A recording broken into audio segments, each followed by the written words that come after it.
ओम शांति। ओम शांति।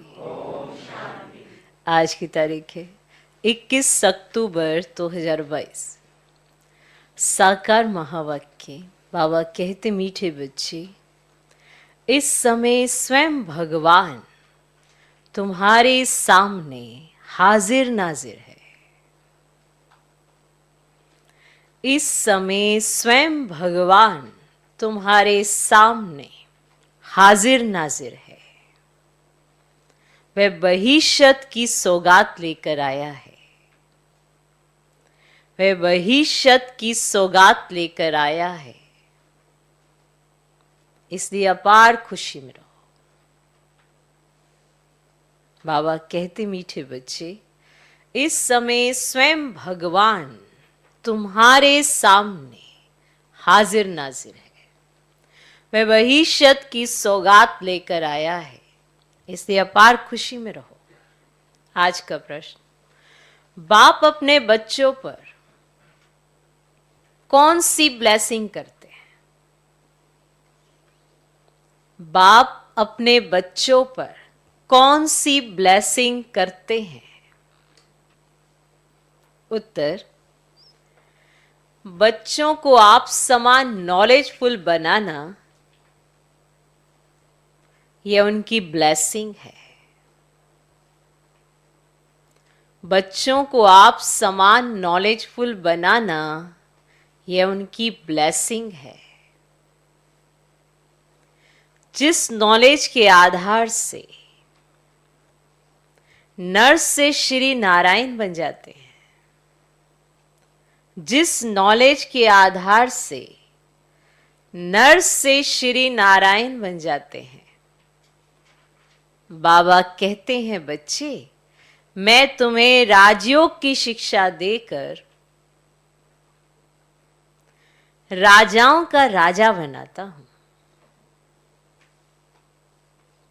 बाबा कहते हैं, बच्चे, मैं तुम्हें राजयोग की शिक्षा देकर राजाओं का राजा बनाता हूं। मेरे सिवाय ऐसी ब्लेसिंग कोई कर ही नहीं सकता। मेरे सिवाय ऐसी ब्लेसिंग कोई कर ही नहीं सकता। बाप अपने बच्चों पर कौन सी ब्लेसिंग करते हैं? उत्तर, बच्चों को आप समान नॉलेजफुल बनाना ये उनकी ब्लेसिंग है।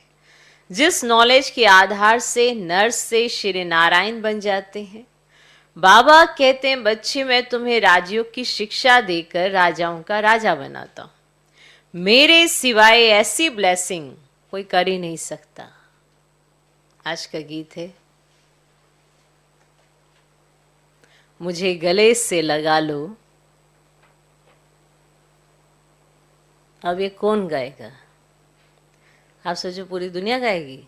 नहीं, ये वो गाएंगी आत्माएं जो भगवान से मिलने के लिए तड़पती हैं। ठीक है, ये उनके दिल की आवाज होती है। ऐसे तो सारी दुनिया दुखी है, पर वो बुला किसको रही है? उसको जो दुख से छुड़ा सके, क्योंकि दुख देने वाले इस समय सभी हैं, बहुत दुख देंगे। ये जो आधार बनाए ना मनुष्य ने, ये आधार बहुत दुख देते हैं।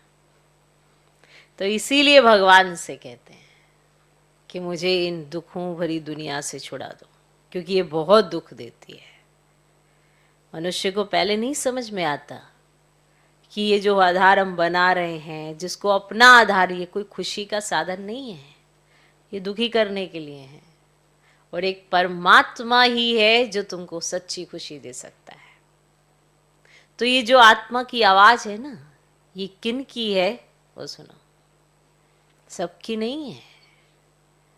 जिन्होंने महसूस किया है कि सच में परमात्म प्यार क्या होता है, और जिनको बंधन है, जो बंधन में है, जिन्हें भगवान से मिलने की कशिश है, उनकी आवाज है।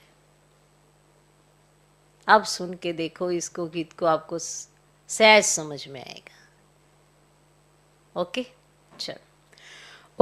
ओम शांति। यह इस समय बांधेलियों का बुलावा है, मानो जो बंधन में है, ये बांधेलियों का बुलावा है, क्योंकि सारी दुनिया उदास है, बंधन में है ना, एक ऐसे चंगुल में है जो आत्मा उस तरह से उड़ नहीं सकती है, उदास है आत्मा। उसमें भी गोपिकाएं बहुत उदास हैं। ऐसे तो देखा जाए सारी दुनिया दुख में है, लेकिन विशेष गोपिकाएं बहुत उदास हैं, जो बंधन में है, जो भगवान से मिलना चाहती हैं पर मिल नहीं पाती हैं। वो गोपिकाएं बहुत उदास हैं। वे गाती हैं, हम सहन नहीं कर सकते। भक्ति में तो बुलाते रहते हैं, परंतु उनको मालूम नहीं है कि भगवान कौन है। यहां की गोपिकाएं जानती हैं, परंतु बांधेली हैं, दुखी हैं, चाहती हैं कि बाप हमको गले का हार बना ले। रुद्रमाला शिव की मशहूर है, तो इस समय ब्राह्मण ब्राह्मणियां चाहती हैं कि हम शिव बाबा के गले में पिरोए रहे, क्योंकि इस समय स्त्री पुरुष आसुरी गले का हार है। बच्चियां चाहती हैं हम अब ईश्वरीय गले का हार बने। जरूर जब बाप हाजिर नाजिर है तब तो कहते हैं, जब कसम उठाते हैं तब कहते हैं ना, ईश्वर को हाजिर नाजिर जान सच कहेंगे, ऐसी कसम उठवाते हैं। बड़े बड़े गवर्नमेंट के मिनिस्टर भी कसम उठाते हैं, गीता हाथ में लेते हैं, क्योंकि भारत का धर्म शास्त्र है, तो एक ईश्वर का कसम उठाते हैं। ऐसे नहीं सब ईश्वर हैं, सबका कसम उठाते हैं, तो जरूर बाप कभी हाजिर नाजिर हुआ होगा। इस समय तो नहीं है, सिर्फ तुम्हारे लिए हाजिर नाजिर है, पूरी दुनिया के लिए नहीं, सिर्फ और सिर्फ तुम्हारे लिए हाजिर नाजिर है। जो तुम बच्चों को पढ़ा रहे हैं, शिवरात्रि भी मनाते, जरूर आया होगा। कैसे आया, क्या आकर किया, ये कोई को पता नहीं है। इतना बड़ा सोमनाथ का मंदिर है, परंतु उसने क्या किया वह पता नहीं, क्योंकि शिव के बदले श्री कृष्ण का नाम डाल दिया है। संगम युग निकाल द्वापर डाल दिया है। तुम बच्चे जानते हो कि वह निराकार है, उनका मनुष्य जैसा आकार नहीं। अब वह हमारे सामने बैठा है, तुम उनको हाजिर नाजिर देखती हो, बरोबर नॉलेजफुल ब्लिसफुल है, नॉलेज देते हैं, यही उनकी ब्लिस है। इस नॉलेज की ब्लिस से तुम नर से नारायण बनते हो। वे ब्रह्मा तन से खुद पढ़ा रहे हैं। बाप खुद कहते हैं, लाडले बच्चे, मैं तुमको राजयोग सिखलाकर राजाओं का राजा बनाता हूं।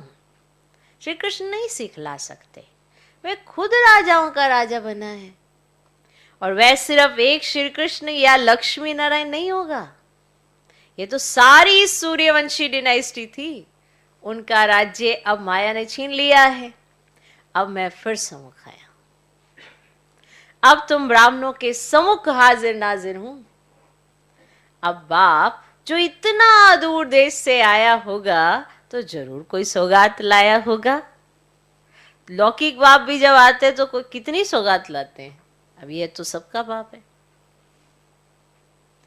जिसको इतना सब याद करते हैं, दूर देश से आते हैं, तो हाथ खाली थोड़े ही आएगा।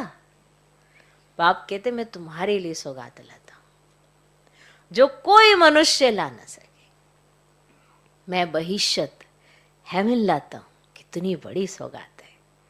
बाबा साक्षात्कार भी कराते हैं, वहां कितना सुख है। अंग अंग में सुगंध है, लक्ष्मी नारायण के अंग अंग में सुगंध है। ये तन तो कीड़ों से भरा हुआ है, ये तन तो कीड़ों से भरा हुआ है। बाबा कीड़ों को उठाकर ब्रह्मणी बनाते हैं। यहाँ के शरीर तो कीटाणुओं से भरे हुए रोगी हैं, वहां के शरीर कितने सुंदर हैं। मंदिरों में भी कितनी सुंदर मूर्तियां बनाते हैं। कितना फर्क है इस समय के शरीर और उन शरीरों में। 5000 वर्ष की बात है। ये भारत इंद्रप्रस्थ था। वहां आत्मा भी पवित्र थी तो शरीर भी पवित्र था। बाबा ठिक्कर के बर्तन से तुमको सोने का बर्तन बनाते हैं। बाप तुम्हारी पूरी सर्विस कर, क्या से क्या बनाते हैं। बाप का भी क्या पार्ट है, फिर टीचर और सतगुरु का भी पार्ट बजाते हैं। उनको कोई बाप टीचर गुरु नहीं है, और तुम्हारे लौकिक बाप का तो बाप टीचर गुरु जरूर होगा। शिव बाबा कहते मेरा कोई नहीं, परंतु उनके ऑक्यूपेशन को कोई नहीं जानते। जब तक किसको स्वर्ग का मालूम ना पड़े तब तो कोई जान भी नहीं सकते कि हम नरक में। अब ग्रंथ में पढ़ते हैं मूत पलीती कपड़ धोए, परंतु अपने को वे समझते नहीं है। बाप आया है ज्ञान देकर काले को गोरा बनाने के लिए। इस समय तुम ज्ञान सूर्य ज्ञान चंद्रमा बन रहे हो। सन्यासी पवित्र प्रवृत्ति मार्ग नहीं बना सकते। वे ये नहीं कह सकते कि हम तुमको राजाओं का राजा बनाते हैं। वे निवृत्ति मार्ग के हैं। डर कर घर बार छोड़ भाग जाते हैं। अब यहां तो कोई डर ही नहीं। बाप के पास बच्चे आए हैं, कहते बाबा हमारे में ताकत है, इकट्ठे रह पवित्र रह सकते हैं। अगर कोई कन्या पर मार पड़ती है तो कन्या को बंधन से छुड़ाकर गंधर्व विवाह कर सकते। हम जल नहीं मरेंगे, ज्ञान तलवार बीच में रखेंगे। दोनों ब्राह्मण ब्राह्मणी भाई बहन कैसे विष पी सकते। अब शास्त्रों में भी गंधर्व विवाह के लिए लिखा है, परंतु इसका अर्थ नहीं समझते। अब सन्यासी तो कह देते नारी नरक का द्वार है। अब उनों के पास ज्ञान तलवार तो है नहीं जो इकट्ठे रह पवित्र रह सके।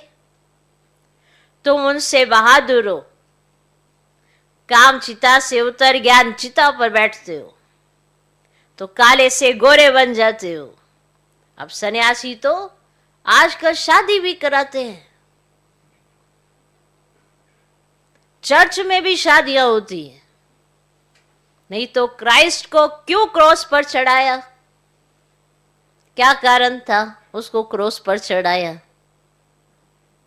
इस पवित्रता के कारण। कहा ये कौन है जो कहते पवित्र बनो? आफते तो आती हैं, यहां भी शिव बाबा पर नहीं आती हैं, परंतु जिसमें प्रवेश करते हैं लॉन्ग वूट में, उस पर आती है। वाट वेंदे ब्राह्मण फट, माना रास्ते चलते ब्राह्मण फंस गया। पुरानी जुती है ना। ये थोड़ी ही कहते मैं श्री कृष्ण हूं, कहते हैं राजयोग सीखूंगा तो नर से नारायण बनूंगा, परंतु अब नहीं है।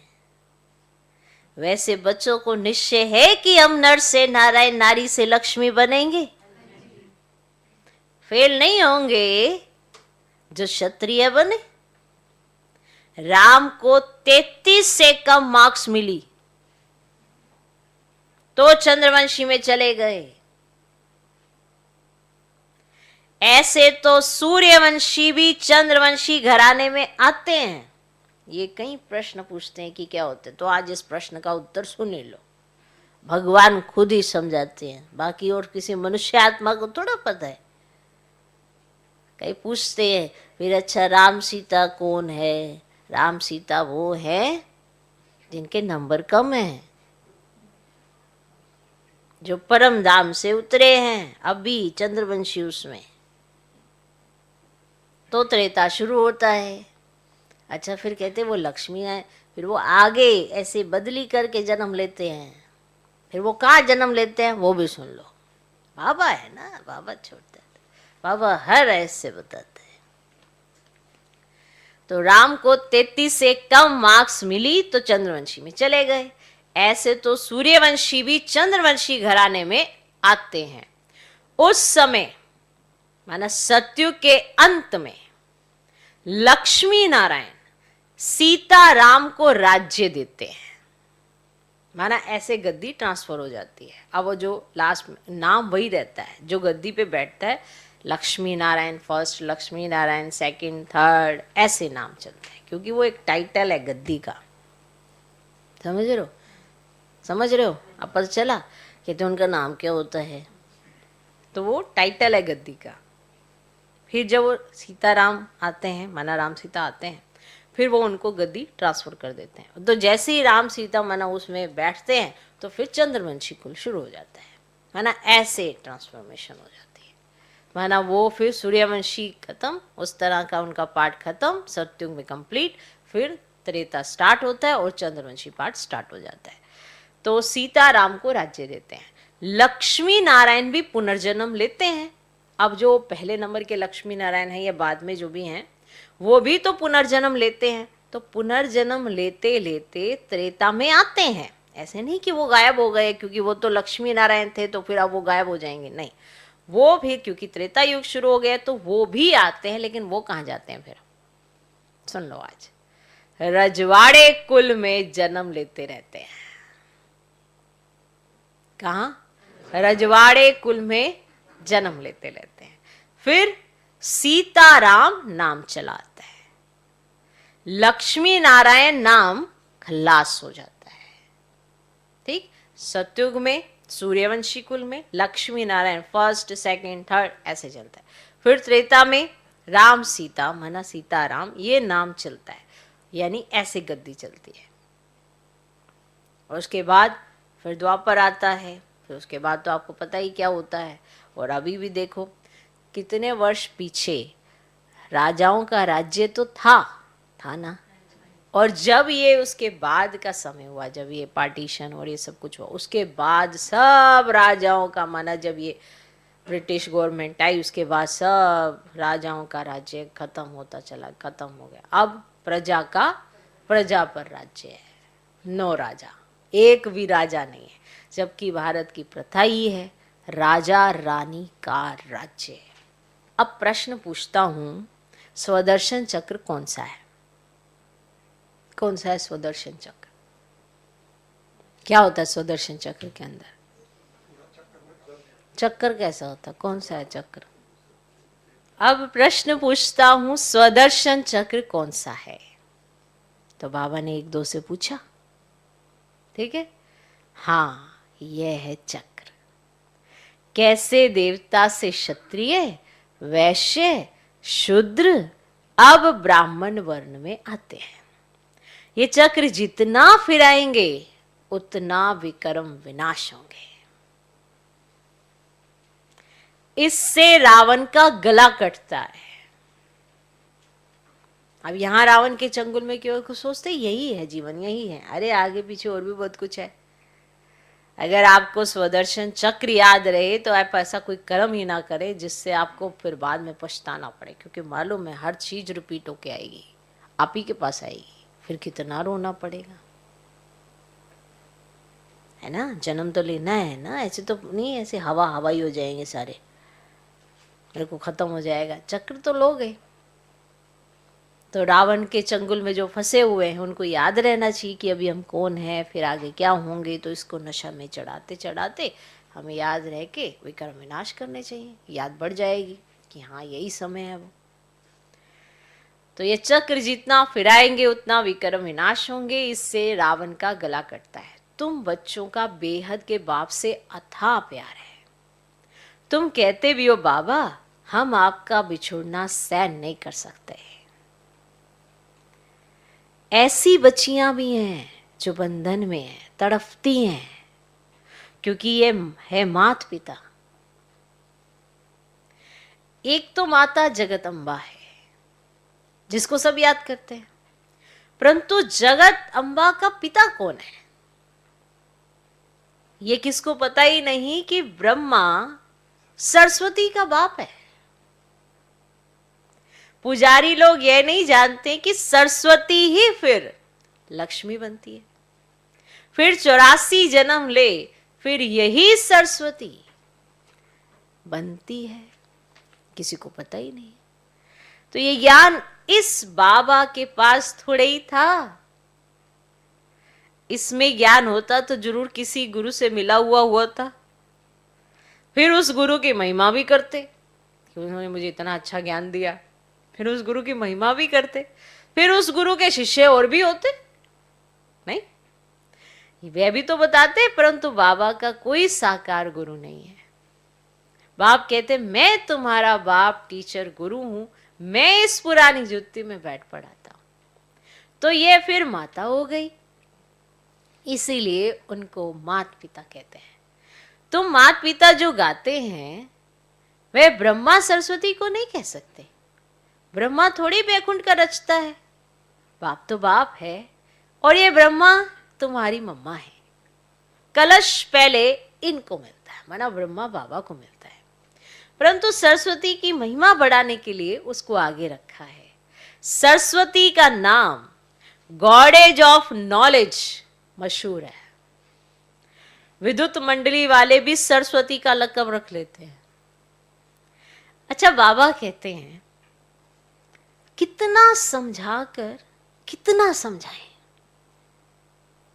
मन मना भाव, बस सिर्फ मुझे याद करो और मेरे वर्षे को याद करो तो तुम स्वर्ग में चले जाएंगे। वहां भी तो नंबरवार ही होंगे ना।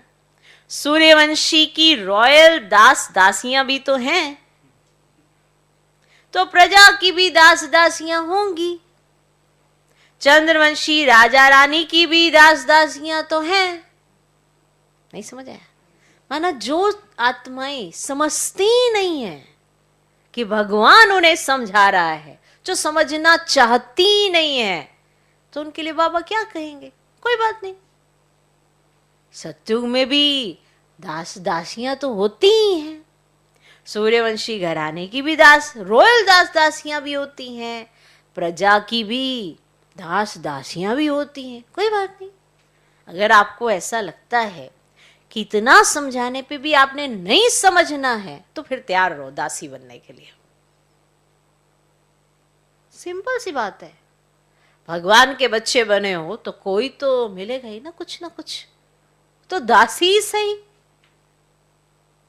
यहां कोई अगर आपको दासी कह दे, कैसे मना गुस्सा आता है ना, दासी कैसे कह दिया मुझको, एकदम अंदर से आएगा। इसी वजह से तुम दासी हो कि भगवान का कहा तुम्हें मानना नहीं, तुम्हें रियलाइजेशन नहीं, तो फिर क्या बनोगी? क्या बनोगी? फिर दासी बनोगी ना, क्या कर सकते हैं? इसीलिए बाबा कहते हैं।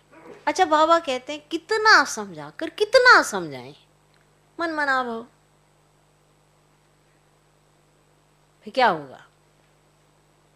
बार बार कहता हूं मुझे याद करो, वर्षे को याद करो तो स्वर्ग में जाएंगे, बाकी नंबरवार तो होंगे ही। और सूर्यवंशी की रॉयल दास दासियां भी होती हैं, प्रजा की भी दास दासियां होती हैं, चंद्रवंशी राजा रानी की भी दास दासियां तो हैं। बात समझ में आई बाबा क्या कहना चाहते? वह सब यहां ही बन रही हैं। अगर भगवान का कहा नहीं मानती तो क्या बन रहे हैं? आत्मा क्या बन रही है? दास दासी। संगम पर आपको सारा एहसास है दासी क्या होती है, दास क्या होता है, तो एक्टिविटी भी सुधारो ना। पूछो तो बता सकते हैं कि अगर अब तुम्हारा शरीर छूट जाए तो क्या जाकर बनेगी? अगर आप चाहते हैं कि हमें पता चल जाए तो आप बाबा से पूछो, बाबा आपको बता सकते हैं। अच्छा, कोई भी बात समझ में ना आए तो पूछ सकते हो। याद रखना, योग ठीक नहीं होगा तो वह सुख महसूस नहीं होगा। याद रखना ये बात। तुम्हें सुख नहीं भास रहा, तुम्हें अतीन्द्रिय फीलिंग नहीं आ रही है, तुम्हें खुशी महसूस नहीं हो रही है, तो गड़बड़ कहाँ है? खुद में। तो इसीलिए भगवान ने कहा ये बात याद रखना, तुम्हारा योग ठीक नहीं तो तुमको वो सुख महसूस नहीं होगा। शोक वाटिका में बैठे होंगे और स्वर्ग है अशोक वाटिका। सीता अशोक वाटिका में नहीं, शोक वाटिका में थी। अब तो सब शोक वाटिका में बैठे हैं ना। मनुष्यों को चिंता रहती है कि पता नहीं लड़ाई होगी तो क्या होगा। हम तो कहते हैं कि लड़ाई लगे तो स्वर्ग के गेट्स खुलेंगे। अच्छा, याद रखना, याद रखना, सच्चे दिल पर साहेब राजी। ये बात याद रखा करो। कहीं कहते मेरी सच्ची दिल है। सच्ची दिल वाला कैसा होता है ये भी बाबा ने बताया है। याद रखना, सच्ची दिल पर साहेब राजी। अगर अंदर शैतानी होगी तो विघन डालते रहेंगे, तो फिर कड़ी सजाए खाएंगे। ट्रेटर्स को हमेशा कड़ी सजाएं मिलती हैं। यह तो सुप्रीम जज भी है। बाबा ने श्री कृष्ण का चित्र दिखलाकर कहा देखो इन पर भी कितने कलंक लगाए हैं। इसने तो ना कपड़े चुराए और ना ही कंस जरासंधि को मारा, और उसका भी माना कृष्ण का भी मुंह काला कर दिया है। अच्छा, बाप दादा तो तुम बच्चों के सम्मुख हाजिर नाजिर है। तुम कहेंगे हमारी नजर के सामने पतित बूट में आया है। भगवान खुद कहते हैं मैंने पतित बूट में प्रवेश किया है तब तो पावन बने। अब ब्रह्मा की रात है तो ब्रह्मा भी रात में होगा ना। फिर विष्णु बनेंगे तो दिन हो जाएगा। अच्छा, मीठे मीठे सिकिलदे बच्चों को याद प्यार दे रहे हैं। दादा कहो व गुप्त मां कहो, वंडरफुल राज है। बाप दादा मीठे मीठे बच्चों को नंबरवार पुरुषार्थ अनुसार क्यों कहते हैं जानते हो? बाबा प्यार तब करेंगे जब बाबा मुआफिक सर्विस करते होंगे। बाबा प्यार तब करेंगे जब बाबा मुआफिक सर्विस करते होंगे।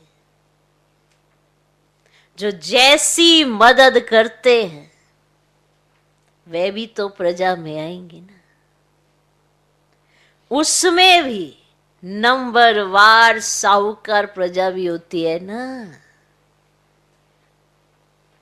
अच्छा, गुड मॉर्निंग।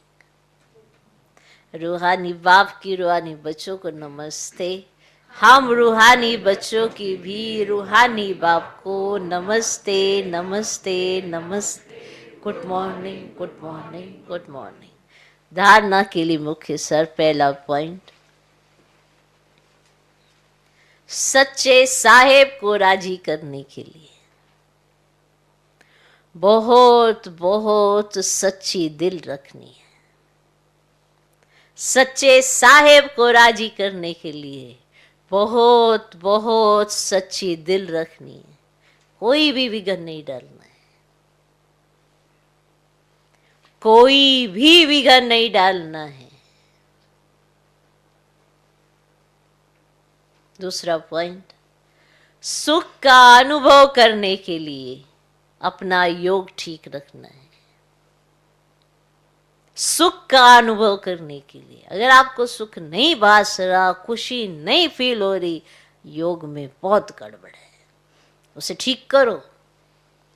कईयों का देखा गया है ऐसे ठीक रहेंगे, जब भी कोई संगठन में कोई प्रोग्राम होगा उनका बस बाजा बज जाएगा। कारण ऐसी आत्माएं बड़ी दुखी रहती हैं। उसका कारण योग नहीं लगता है, मैं नहीं रहती है, मैं नाम मान शान के चक्रव्यूह में फंसी रहती है। इसीलिए जब संगठन होता है, अगर किसी ने अप्रिशिएट नहीं किया तो खत्म। एक बार किसी ने बढ़ावा कर दिया तो ऐसे गुब्बारे की तरह फूलेंगे, और फिर अचानक से कोई कुछ कह देगा, वह निकल जाएगी। माना सुख का कोई ना कोई आधार बना रखे। कोई अगर तारीफ कर दे तो अच्छा, ना करे तो सब बुरा लग रहा है, अच्छा नहीं लग रहा है। याद जिसकी बाबा के साथ जुड़ी है, बाबा के माँ वाक्य सुनते सुनते नशा चढ़ता है उसको। भगवान कितना मान देता, कितना सम्मान देता, साथ में दर्पण भी दिखाता है, ऐसी बात नहीं है। दर्पण भी दिखाता है कि अगर तुम असत्य के साथ चलोगे तुम्हारे साथ क्या होगा। ये वो माता पिता नहीं है जो तुम्हें सिर्फ पुचकारे देगा, तुम्हें शिक्षक बनकर शिक्षा भी देगा, तुम्हें वरदान भी देगा, और तुम्हें ये भी याद कराएगा अगर तुम सतगुरु के निंदक बने तो कहीं ठोर नहीं मिलेगी। फिर क्या करेंगे, रोना ही तो पड़ेगा ना। तो माँ बाप अपने बच्चे को रोने से ही बचाने के लिए तो करते हैं, और क्या करते हैं, इतनी मेहनत जो करते हैं। तो सुख का अनुभव करने के लिए अपना योग ठीक रखना है। स्वदर्शन चक्र फिराते विकर्मों को भस्म करना है। स्वदर्शन चक्र फिराते विकर्मों को भस्म करना है। आज का वरदान, न्यारी अवस्था में स्थित रहे, हर कार्य करने वाले सर्व के व परमात्म प्यार के अधिकारी भव। न्यारी अवस्था में स्थित रहे, हर कार्य करने वाले सर्व के व परमात्म प्यार के अधिकारी भव। जैसे बाप सबसे न्यारा और सबका प्यारा है, न्यारापन ही प्यारा बना देता है। जितना अपनी देह के भान से न्यारे होते जाएंगे उतना प्यारा बनेंगे, उतने आप प्यारे लगोगे। चेहरे से कोई प्यारा नहीं लगता, गोरा या काला लगता है बस, लेकिन जिसका स्वभाव बड़ा प्यारा प्यारा होता है ना, उसकी तरफ सब खींचे चले जाते हैं, क्योंकि वो सबसे न्यारा है। बीच बीच में प्रैक्टिस करो, देह में प्रवेश होकर कर्म किया और अभी अभी न्यारे हो गए। ऐसे न्यारी अवस्था में स्थित रहने से कर्म भी अच्छा होगा और बाप के व सर्व के प्यारे भी बनेंगे। परमात्म प्यार के अधिकारी बनना कितना बड़ा फायदा है। माना सोचो आप कल्प में एक बार भगवान मिला और भगवान का प्यार आपको मिला। सारे कल्प में आपको सब मिलेंगे पर भगवान तो नहीं मिलेगा, एक ही बार मिलेगा, और वो एक बार मिला और उसका प्यार मिला, आप अधिकारी हो, तो ये कितना बड़ा फायदा है। स्लोगन, शुभ भावना का स्टॉक फुल हो तो व्यर्थ को फुल स्टॉप लग जाएगा। शुभ भावना का स्टॉक फुल हो तो व्यर्थ को फुल स्टॉप लग जाएगा। मातेश्वरी जी के अनमोल महावाक्य। आत्मा कभी परमात्मा का अंश नहीं हो सकती है। बहुत मनुष्य ऐसे समझते हैं हम आत्माएं परमात्मा की अंश है। अब अंश तो कहते हैं टुकड़े को, एक तरफ कहते हैं परमात्मा अनादि और अविनाशी है। टुकड़ा होता है ना, जैसे किसी चीज में से ऐसे टुकड़ा निकला तो कहते हैं ये उसी चीज का अंश है। तो आत्मा तो ऐसे नहीं निकली है परमात्मा से, तो समझ में आए। एक तरफ कहते हैं परमात्मा अनादि और अविनाशी है, तो ऐसे अविनाशी परमात्मा को टुकड़े में कैसे लाते हैं। अब परमात्मा कट कैसे हो सकता है। आत्मा ही अजर अमर है तो अवश्य आत्मा को पैदा करने वाला अमर ठहरा। ऐसे अमर परमात्मा को टुकड़े में ले आना गोया परमात्मा को भी विनाशी कह दिया। लेकिन हम तो जानते हैं ना कि हम आत्मा परमात्मा की संतान है, तो हम उनके वंशज ठहरे, अर्थात बच्चे ठहरे। वो फिर अंश कैसे हो सकते हैं? इसीलिए परमात्मा के महावाक्य है कि बच्चे, मैं खुद तो इमॉर्टल हूं, जागती ज्योत हूं, मैं दीवा हूं, मैं कभी बुझता ही नहीं हूं। और सभी मनुष्य आत्माओं का दीवा जगता भी है तो बुझता भी है। उन सब को जगाने वाला फिर मैं हूं, क्योंकि लाइट और माइट देने वाला मैं हूं। बाकी इतना जरूर है, मुझ परमात्मा की लाइट और आत्मा की लाइट दोनों में फर्क अवश्य है। जैसे बल्ब होता है ना, कोई तो ज्यादा पावर वाला होता है और कोई कम पावर वाला होता है, वैसे आत्मा भी कोई ज्यादा पावर वाली कोई कम पावर वाली है। बाकी परमात्मा की पावर कोई से कम ज्यादा नहीं होती है, तभी तो परमात्मा के लिए कहते हैं कि वह सर्वशक्तिमान है। अर्थात सर्व आत्माओं से उसमें शक्ति ज्यादा है, वही सृष्टि के अंत में आता है। अगर कोई समझे परमात्मा सृष्टि के बीच में आता है, अर्थात युगे युगे आता है, तो मानो परमात्मा बीच में आ गया। फिर परमात्मा सर्व से श्रेष्ठ कैसे हुआ? अगर ऐसा कोई समझे तो, अगर कोई कहे परमात्मा युगे युगे आता है, तो कोई क्या समझे कि परमात्मा घड़ी घड़ी अपनी शक्ति चलाता है बीच में आके, फिर से वापस से कलयुग आ गया। तो ऐसे सर्वशक्तिवान की शक्ति इतने तक है, अगर बीच में भी अपनी शक्ति से सबको शक्ति अर्थात सदगति देवे, तो फिर उनकी शक्ति कायम होनी चाहिए। तो फिर हम दुर्गति को क्यों प्राप्त करते हैं? अगर वो बीच में भी आकर हमको शक्ति दे देवे, तो फिर हमारी दुर्गति तो नहीं होनी चाहिए। मानो वो कलयुग में नहीं, द्वापर युग में आए, ठीक है, तो द्वापर युग में हमको उनसे शक्ति मिल गई, फिर हम कलयुग में क्यों उतरे? तो हम कलयुग में तो नहीं उतरने चाहिए। तो अगर बीच बीच में आके वो शक्ति देते हैं, तो हमारी दुर्गति तो नहीं होनी चाहिए। तो इसे साबित है, माना सिद्ध है कि परमात्मा युगे युगे नहीं आता है, अर्थात बीच बीच में नहीं आता है। वो आता है कल्प के अंत समय और एक ही बार अपनी शक्ति से सर्व की सदगति करता है। माना मनुष्य आत्मा है तो क्या प्रकृति की भी सदगति करता है। तो जब परमात्मा ने इतनी बड़ी सर्विस की, तब उनका यादगार बड़ा शिवलिंग बनाया है और इतनी पूजा करते हैं। तो अवश्य परमात्मा सत्य भी है, चैतन्य भी है और आनंद स्वरूप भी है। अच्छा, ओम